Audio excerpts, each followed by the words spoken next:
Hi everybody, welcome to Bike Mechanic Weekend. It is a nice sunny day, and what can be better than to spend it doing a little bit of the bike repair. Today we'll be repairing a wheel for my friend who actually busted two spokes. I still need to find them where exactly they are. That's one of them.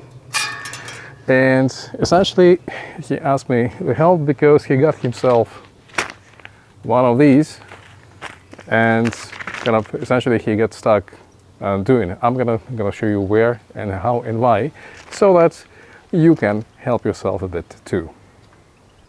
So let me show you the problem that my friend actually ran into when he disassembled the wheel and he has removed the outer tire and the inner tube, and he got this red strip that runs across the whole thing, and it felt to him that it is actually glued and he can't get it off. And then what he was actually perplexed is that there's a broken spoke over here, and the only way to get it out is to go through this strip. But essentially he was concerned that he will tear this strip.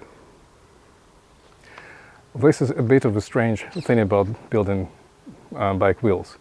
Some parts actually are meant to be cut and thrown away. So this is rim tape. In this case it's Schwalbe, so it has a blue color, but it doesn't really matter.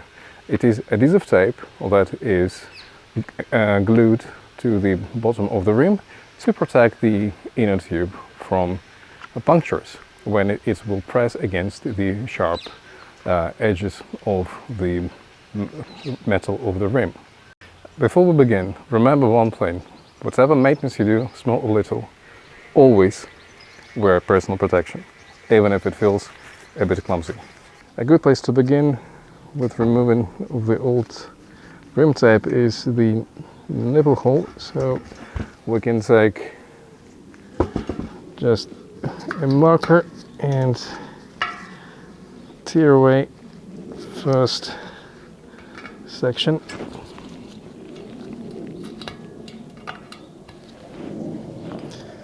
Leaving it just enough to be able to grab onto it. This is a bit of a tape, see, and beneath it there is polished aluminum, and from this moment it becomes quite easy thing to do. Just remove it slowly and steadily. Oops, and it can break away. It's not a big deal. Breaks away again.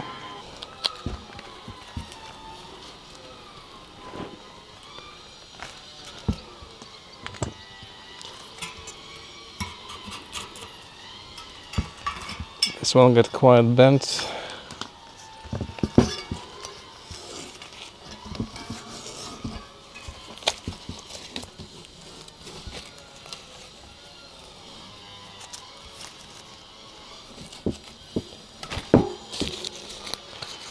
Yay!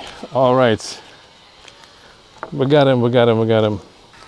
Now take a look at this. You want to take a look at this? This is how bent they are. You know, all of these spokes are gone. The nipples, they're probably still useful. So what are the nipples? These are these things that sit on the top of the spoke. We can unscrew them, and probably we can reuse these in the build. Now comes the interesting moment of truth. Are these spokes of the correct length? Let's figure this out. All right. Let's get a 1 or 2. So this one is a braking spoke that needs to go here.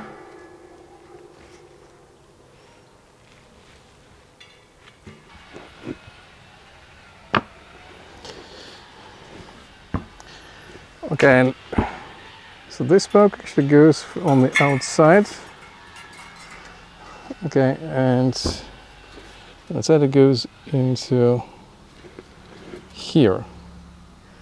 All right, so in order for us to see where these spokes are, it's a good idea to flag them. Just put a bit of a duct tape, and it's gonna be easy to see where the repair work actually is. A small introduction about why the length of the spoke is actually important. What you want to have a spoke so long so that in the finished product the end and tip of the spoke actually protrudes from the hole in the nipple. So let me thread this one in for you really quick so that you could see it. So ideally, this finish that you would want to see.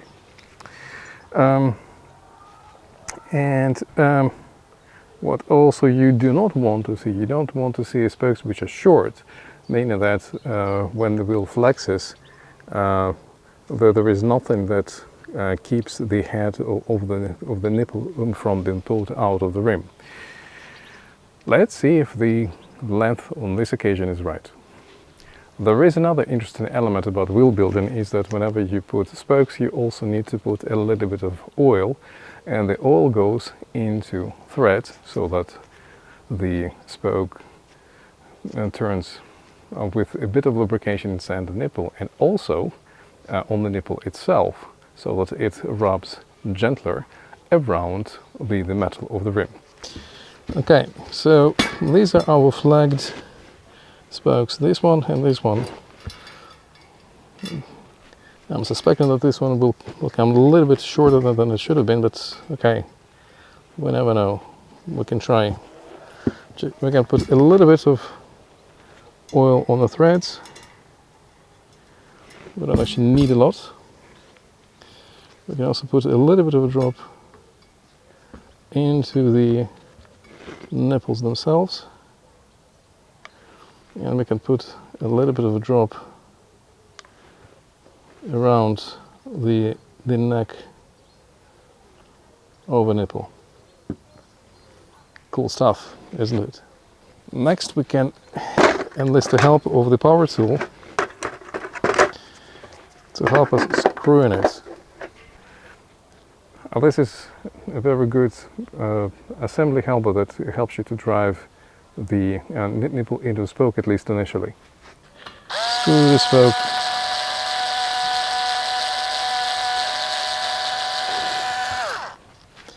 That's one.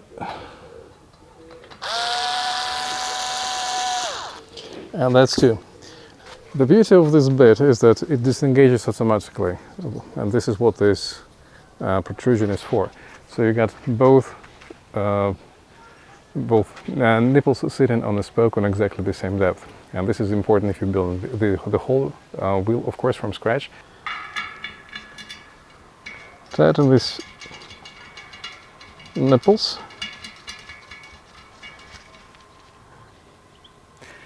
And the conclusion, the result is inferior. You know, we got the spokes back into the wheel, but the length of the spoke is too long, actually, contrary to my initial idea that I had. So I was somewhere right. I thought that this spoke is not the right length, but I didn't guess the direction of it.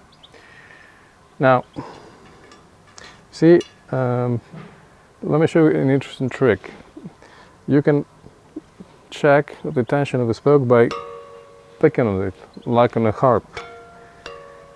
And this is how it's supposed to sound when the spoke is under the proper tension. Now, you see what happens if I will pull on a spoke that we have put in.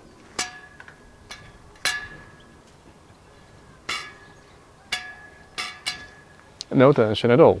Let me tell you another interesting thing about this wheel. As you see, there are 8 clusters of first spokes. So this is one cluster, this second cluster, and this, and so on and so forth. When you look at it from a side, it kind of looks cool. But for the wheel builder, this is a bit of a challenge, because all spokes on this wheel will have a different length, and they need to be measured carefully. And this is actually the problem that my friend unknowingly has run into. He thought he can buy a standard set of spokes and be done with it. Well, it turns out, no. You need to measure. Who would have thought it figures? Well, this one is quite clearly 264 millimeters, and this one is quite clearly 261 millimeters. And in addition to that, we need to keep in mind that nipple protrudes out of the rim by 6.5 millimeters. So the length of the spoke that you need is certainly more than the distance from the hole in the hub until the rim, and it is a little bit less than the remaining length of the nipple. So if we have 264 millimeters, the distance from the hub to the diameter, probably we need to add another 3 millimeters to the length of the spoke that we'll need to buy. Well, that's all that we can do for now. I don't have certainly the spokes of the necessary length.